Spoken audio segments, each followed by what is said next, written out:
आज की इस वीडियो में हम देखने वाले हैं डीमन स्लेयर कैरेक्टर्स की रीइंकार्नेशन लाइफ, या फिर सिंपल वर्ड्स में बोलो तो उनके डिसेंडेंट्स की मॉडल लाइफ को। और हाँ, ये स्टोरी 100% ऑफिशियल है, जिसे डीमन स्लेयर के ऑथर ने स्पेशली अपने फैंस के लिए रिलीज किया था। बट वीडियो में आगे बढ़ने से पहले अगर तुम इस चैनल पे नए हो तो मेक श्योर वीडियो को लाइक एंड चैनल को सब्सक्राइब कर लो। Now without wasting any more time शुरू करते हैं डीमन स्लेयर फ्यूचर आर्क। तो इस चैप्टर की शुरुआत होती है एक मॉडर्न एज में, जहाँ हम सबसे पहले देखते हैं 16 साल के लड़के को जिसका नाम कनाता कमाडो होता है, जो कि तांजीरो का डायरेक्ट डिसेंडेंट है। और इसके अलावा हमें एक लड़का और देखने को मिलता है जिसका नाम सुमिहिको कमाडो होता है। कनाता सुमिहिको को जगाने की कोशिश करता है, जो कि एक्चुअल में उसका छोटा भाई है, बट वो एग्जैक्टली तांजीरो की तरह दिख रहा होता है। कनाता अपने छोटे भाई से बोलता है कि जल्दी से उठ जाओ वरना तुम आज फिर स्कूल के लिए लेट हो जाओगे, जिसके रिप्लाई में सुमिहिको बोलता है कि मैं पूरी तरह से जग रहा हूँ। जबकि हम देख सकते हैं ये बंदा अभी भी पूरी तरह से नींद में। ये सुनते ही कनाता अकेले स्कूल के लिए निकल जाता है, क्योंकि सुमिहिको अब 15 साल का हो गया था और वो अब कोई बच्चा नहीं है। जिसके बाद हम लोग देखते हैं जेनोत्सु के फ्यूचर का घर, जहाँ हम देखते हैं जेनोत्सु के डायरेक्ट डिसेंडेंट्स युशितेरु अगात्सुमा को, जो कि अपने ग्रेट ग्रैंडफादर जेनोत्सु की लिखी ऑटोबायोग्राफी को पढ़ रहा था। ना देखो, अब तुम में से काफी सारे लोगों को ये तो पता ही होगा कि जेनोत्सु ने फाइनल फाइट के दौरान अपने डीमन स्लेयर मार्क को अनलॉक नहीं किया था, एंड दैट्स व्हाई वो 25 साल से ज्यादा जिया था। और इसी वजह से उसने खुद के ऊपर एक ऑटोबायोग्राफी लिखी, जिसमें उसने खुद को एज ए प्रोटैगनिस्ट बनाकर जितने भी डीमन से रिलेटेड इवेंट्स हुए थे उन सभी को उस बुक में लिखा था। फिर युशितेरु, जो कि जेनोत्सु का ग्रेट ग्रैंडसन है, वो उस बुक को पढ़कर खत्म करता है और रोने लगता है, क्योंकि उसने अभी अभी फाइनल फाइट खत्म करी थी मुजान के साथ। और फाइनल फाइट के दौरान जितने भी लोग मरे थे, शायद उसकी वजह से काफी ज्यादा इमोशनल हो गया था। फिर हम देखते हैं एक लड़की को, जो कि युशितेरु की बड़ी बहन तोको अगात्सुमा होती है, जो कि सीधा सीधा आकर उसको एक लात मार देती है और अपने छोटे भाई से बोलती है कि तुम अपने दादाजी की उस झूठी कहानी को फिर से पढ़ रहे हो। क्या तुम्हें इतनी छोटी सी चीज समझ नहीं आती कि डीमन जैसी कोई भी चीज नहीं होती। बट हमें यहाँ पर एक बहुत कमाल की चीज पता चलती है कि फाइनल फाइट के बाद जेनोत्सु और नेजुको दोनों की शादी हो जाती है, और उन्हीं के डिसेंडेंट से ये दोनों युशितेरु और तोको तो बिल्कुल ही नेजुको की तरह दिख रही होती है। फिर तोको अपने छोटे भाई युशितेरु को डांटते हुए बोलती है कि उसे पढ़ाई पर ध्यान देना चाहिए, ना कि ये सब फालतू की कहानियों पर। और इसके बाद ये दोनों अपने हाई स्कूल के लिए निकल जाते हैं। पर रास्ते में युशितेरु सोचता है कि हमारे घर की सारी लड़कियां बहुत ही ज्यादा शांत एंड काम नेचर की हैं, लेकिन तोको तो उन सबके बिल्कुल अपोजिट है, एकदम गुस्सैल। फिर तोको अपने फोन में न्यूज देख रही होती है, एंड वो देखते हैं कि फाइनली तेन्मा उजुई ने जिम्नास्टिक में जापान के लिए गोल्ड मेडल जीत लिया है। और तोको इसे देखकर बहुत ही ज्यादा खुश हो रही होती है। वेल, इसे देखकर अब तक तो तुम समझ ही गए होगे ये किसका डिसेंडेंट है। फिर भी जिन्हें नहीं समझ आया मैं बता देता हूँ, हमारे one and only flashy Hashira Tengen Uzui का। जिस पर युशितेरु बोलता है कि तेन्मा उजुई एक बहुत ही ज्यादा एटीट्यूड वाला बंदा है और इसलिए ये गोल्ड मेडल डिजर्व नहीं करता। जिसके रिप्लाई में तोको उस पर गुस्सा करते हुए बोलती है कि वो इतना अच्छा दिखता है कि उसको सिर्फ लुक्स के लिए गोल्ड मेडल दे देना चाहिए। और तभी युशितेरु की नजर पड़ती है दूसरी न्यूज पर। वो तोको का फोन उसके हाथ से ले लेता है और देखता है कि एक बहुत ही सुंदर दिखने वाली लड़की, जो कि एक बोटेनिस्ट है, उसने एक बहुत ही रेयर फ्लावर डिस्कवर करा है। और वो फ्लावर है ब्लू स्पाइडर लिली, जो कि मुजान अपने हजारों सालों की लाइफ में भी कभी डिस्कवर नहीं कर पाया।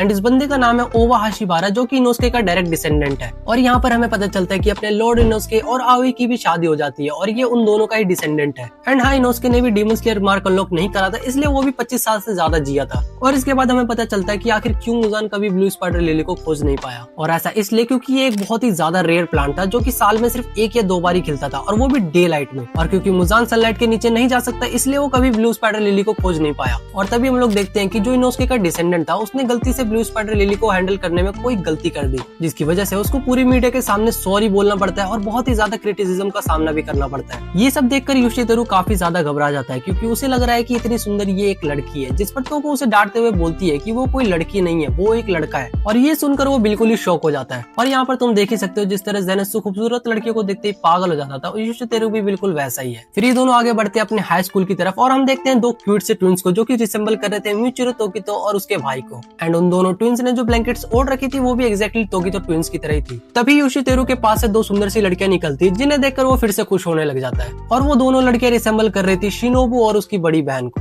जिस पर युशितेरु कहता है कि मैं जानता हूँ ये दोनों सिकरी गर्ल्स स्कूल से है। जिस पर उसकी बहन तोको बोलती है कि वो बहुत ही ज्यादा क्रीपी है। लेकिन तोको जैसे ही तांजीरो के डिसेंडेंट कनाटा को देखती है, वो बहुत ही ज्यादा खुश होकर उसके पास चली जाती है और कनाटा को बताती है कि आज वो कितना ज्यादा क्यूट लग रहा है। तभी युशितेरु गुस्से में आकर बोलता है कि आजकल वो काला जादू सीख रहा है, तो कनाटा की भलाई इसी में है कि वो थोड़ा सा बच कर रहे। जिस पर तोको उसे डांट देती है। फिर ये तीनों अपने हाई स्कूल के रास्ते पे निकल पड़ते हैं और पास में ही एक किंडरगार्टन को देखते हैं, जहाँ पर एक बहुत ही बॉडी बिल्डर सा दिखने वाला इंसान बच्चों को संभाल रहा होता है। और ये बंदा रिप्रेजेंट कर रहा था one of the my favourite stone Hashira Gyomei को। जिस पर युशितेरु बोलता है कि ये बंदा इस जॉब में बिल्कुल भी सूट नहीं कर रहा है। ये इतना बड़ा है कि इसे बॉडी बिल्डिंग में होना चाहिए था, ना कि छोटे छोटे बच्चों को संभालना चाहिए। फिर तोको कनाता से पूछती है अगर वो आज शाम को फ्री है तो वो दोनों बाहर कहीं खाने जा सकते हैं, क्योंकि रास्ते में उसने एक बहुत ही अच्छा सा रेस्टोरेंट देखा है और वो रेस्टोरेंट 2 कपल्स चलाते हैं। एंड ये दोनों रिसेंबल कर रहे थे ओवने और मित्सुरी को। एंड अगर तुम लोगों ने मुजान के साथ हुई फाइनल फाइट देखी होगी तो तुम्हें पता ही होगा कि इन दोनों ने मरने से पहले एक विश की होती है, एंड वो विश होती है कि ये दोनों वापस से जन्म ले एंड वापस से एक कपल बने, और इस बार वो दोनों एक अच्छी पीसफुल लाइफ जिए। लिए, जो कि इस चैप्टर में हम क्लियरली देख रहे हैं कि ये दोनों कितने खुश हैं। वेल फिर हम लोग देखते हैं तांजीरो के फ्यूचर का घर, जहाँ पर सुमिहिको की नींद खुल चुकी होती है और वो देखता है कि वो स्कूल के लिए बहुत ही ज्यादा लेट हो चुका है। वेल मेरा भी स्कूल टाइम पे कुछ ऐसा ही हाल था। खैर तभी वो फटाफट स्कूल के लिए तैयार होता है और अपने अपार्टमेंट की खिड़की से कूद पड़ता है। और इसे देखकर ये तो साफ है कि सुमिहिको एक बहुत ही अच्छा एथलीट है और वो लोगों के घरों से होते हुए और दौड़ते हुए अपने स्कूल जाने लगता है। और रास्ते में ही वो एक घर के बीच से निकल जाता है, जिस घर में दो बूढ़े इंसान चेस खेल रहे थे एंड ये दोनों फॉर्मर थंडर हाशिरा और फॉर्मर वाटर हाशिरा उरोकोदाकी को रिसेंबल कर रहे थे। तभी फॉर्मर थंडर हाशिरा सुमिहिको पर चिल्लाते हुए बोलते हैं कि तुम रोज रोज यहाँ से निकलते हो और इस बार की शिकायत मैं तुम्हारे घर में करूंगा। फिर उन्हीं दोनों के घर के टीवी में एक न्यूज चल रही थी कि कैसे एक उबेशिकी नाम के बंदे ने जापान के सबसे बूढ़े इंसान का रिकॉर्ड अपने सर ले लिया है। और यहाँ पर बात हो रही थी कगाया उबेशिकी के बेटे की, जिसकी उम्र अब 100 साल से भी ज्यादा है। एंड ये चीज यहाँ पर क्लियर होती है कि उबेशिकी फैमिली पर जो कर्ज था कि वो 30 साल से ज्यादा जिंदा नहीं रह पाएंगे, वो अब ब्रोक हो चुका है। फिर हम देखते हैं सुमिहिको भागते हुए एक शॉप के पास से निकलता है और उस शॉप का नाम था हागा नेजुको इक्विपमेंट्स। और वो इतनी तेज दौड़ रहा था कि जिसकी वजह से वो उन 3 लड़कियों से भी टकराने वाला था। और ये तीनों छोटी लड़कियां रिसेंबल कर रही होती है सुमी, कियो एंड नाओ को, जिन्हें हमने बटरफ्लाई मेंशन में देखा था। और सुमिहिको इतनी ज्यादा स्पीड में था कि वो एक पुलिस ऑफिसर की गाड़ी के ऊपर से जंप मारकर निकल जाता है। और इसे देखकर पुलिस वालों को भी बहुत ही ज्यादा गुस्सा आ जाता है। और कार में बैठे ये ऑफिसर्स रिसेंबल कर रहे थे सानमी और उसके छोटे भाई गेन्या को। और गुस्से में वो दोनों ऑफिसर सुमिहिको का पीछा करने लगते हैं। सुमिहिको दौड़ते हुए कुछ और बच्चों के पास से निकलता है एंड ये तीनों बच्चे रिसेंबल कर रहे थे ग्यू एंड उसके बेस्ट फ्रेंड साबितो एंड मोकोमोको। और ये जो बच्चा ग्यू की तरह दिख रहा था उसका नाम गीची था, जो कि ग्यू तोमियोका का डायरेक्ट डिसेंडेंट है। एंड तुम्हें ये चेन तो याद ही होगी, जो कि उस मास्क की तरह है जो कि उरोकोदाकी अपने सारे स्टूडेंट्स को देता था। खैर तभी हम लोग देखते हैं योशितेरु को, जो कि अपने फोन में एक सुंदर सी लड़की की ड्राइंग देख रहा होता है। एंड ये सुंदर सी लड़की और कोई नहीं, लेडी तमायो थी। योशितेरु अपने दोस्त को बताता है कि ये जो फोन में पेंटिंग है इसे एक योशिरो नाम के बंदे ने बनाया है, जो कि एक बहुत ही कमाल का आर्टिस्ट है। वेल जिन्हें नहीं पता है मैं बता दूं, एक्चुअल में तांजीरो ने आखिरी बार योशिरो से बोला था कि वो हमेशा जिंदा रहे, क्योंकि सिर्फ वही एक है जो लेडी तमायो को अपनी मेमोरीज में हमेशा के लिए जिंदा रख सकते हो। एंड यही वो कारण था कि योशिरो कभी नहीं मरता और हमेशा के लिए एक आर्टिस्ट बन के रहता है। फिर हम लोग देखते हैं सुमिहिको को, जो कि अपने स्कूल की तरफ और तेज से भाग रहा होता है। और तभी वहाँ पर तोजिरो नाम का उसका दोस्त आ जाता है एंड वो रिसेंबल कर रहा था फ्लेम हाशिरा रेंगोकू को। बट ये बच्चा रेंगोकू के छोटे भाई का डिसेंडेंट है। तोजिरो और सुमिहिको दोनों स्कूल की तरफ बढ़ने लगते हैं। सुमिहिको यहाँ पर बोलता है कि मुझे यकीन नहीं हो रहा कि तुम भी लेट हो, जिसके रिप्लाई में तोजिरो बोलता है कि मैं कल रात 4 बजे तक जगा था और प्रैक्टिस कर रहा था और इसीलिए आज सुबह मेरी नींद नहीं खुली। वो तो मेरे डैड ने मुझे चाटा मार के उठा दिया, वरना मैं तो उठता भी नहीं। तभी वहाँ पर पुलिस वालों की कार आ जाती है, जिसमें से ऑफिसर सुमिहिको को बोल रहा होता है रुक जाओ लड़के, लेकिन वो दोनों कहाँ रुकने वाले, वो दोनों अपनी स्पीड और ज्यादा बढ़ा देते हैं। तभी तोजिरो सुमिहिको को बोलता है कि तुम्हें केंडो क्लब ज्वाइन करना चाहिए, मुझे पूरा यकीन है कि तुम जैसी क्लब ज्वाइन करोगे तुम उसके टॉप प्लेयर बन जाओगे। जिसके रिप्लाई में सुमिहिको उसे मना कर देता है, क्योंकि वो नहीं चाहता कि क्लब की वजह से उसके सोने के टाइम में कोई भी रुकावट आए। वेल नींद से कॉम्प्रोमाइज तो मैं भी नहीं करता। खैर तभी पुलिस ऑफिसर बार बार हॉर्न बजाते हैं और चिल्ला चिल्ला कर उनको रोकने की कोशिश करते हैं, लेकिन वो दोनों बच्चे आपस में इतने मगन थे कि वो दोनों पुलिस ऑफिसर को सुनते भी नहीं। तभी वो दोनों अपने स्कूल पहुंच जाते हैं और स्कूल का ये टीचर रिसेंबल कर रहा था डीमन स्लेयर मुराता को, जो कि चिल्लाते हुए बोल रहा होता है गेट लगा दो, उन दोनों बच्चों को अंदर आने मत देना। जिस पर सुमिहिको बोलता है कि हम दोनों आराम से क्रॉस कर लेंगे और तोजिरो भी बोलता है कि बिल्कुल सही कहा तुमने। एंड टीचर्स के गेट लगा देने के बाद भी वो दोनों उस गेट के ऊपर से निकल जाते हैं और वो दोनों पुलिस ऑफिसर्स की गाड़ी रुकती है और वो दोनों उस टीचर्स को रोकते हुए बोलते हैं कि हमें आपसे कुछ बात करनी है। तभी सीन शिफ्ट होता है इनोस्के के डिसेंडेंट पे, जो कि अपने मन ही मन में सोच रहा था कि मुझे सिटी में रहना बिल्कुल भी पसंद नहीं, कितना अच्छा होता अगर मैं माउंटेन्स पे अकेला रहता। फिर एक फोन कॉल जाता है तांजीरो के फ्यूचर घर में, जहाँ पर सुमिहिको की मॉम उस फोन को उठाती है और दूसरी तरफ से स्कूल के टीचर उन्हें समझाते हैं कि उन्हें अपने बेटे को डांटना चाहिए, वो बहुत ही ज्यादा मस्तीखोर हो गया है, और उन्हें आज के इंसिडेंट के बारे में भी बताते हैं। जिस पर सुमिहिको की मॉम उन सभी से माफी मांगती है और उनके साइड में हमें देखने को मिलती है एक फोटो, जिसके नीचे तांजीरो कमांडो की वो ब्लैक निंचरिन स्वॉर्ड रखी होती है, जिसमें रेंगोकू का हिल्ट भी लगा होता है। और उस फोटो के साइड में हम देखते हैं हानाफुदा इयररिंग्स। और इस कमाल के पैनल के साथ डीमन स्लेयर की ये एपिक स्टोरी यहीं पे खत्म हो जाती है। खैर आज की वीडियो में सिर्फ इतना ही। अगर तुम लोगों को ये वीडियो थोड़ी भी अच्छी लगी हो तो तुम लोग जानते हो तुम्हें क्या करना है। मिलता हूँ मैं तुमसे अपनी नेक्स्ट वीडियो में, तब तक के लिए गुड बाय।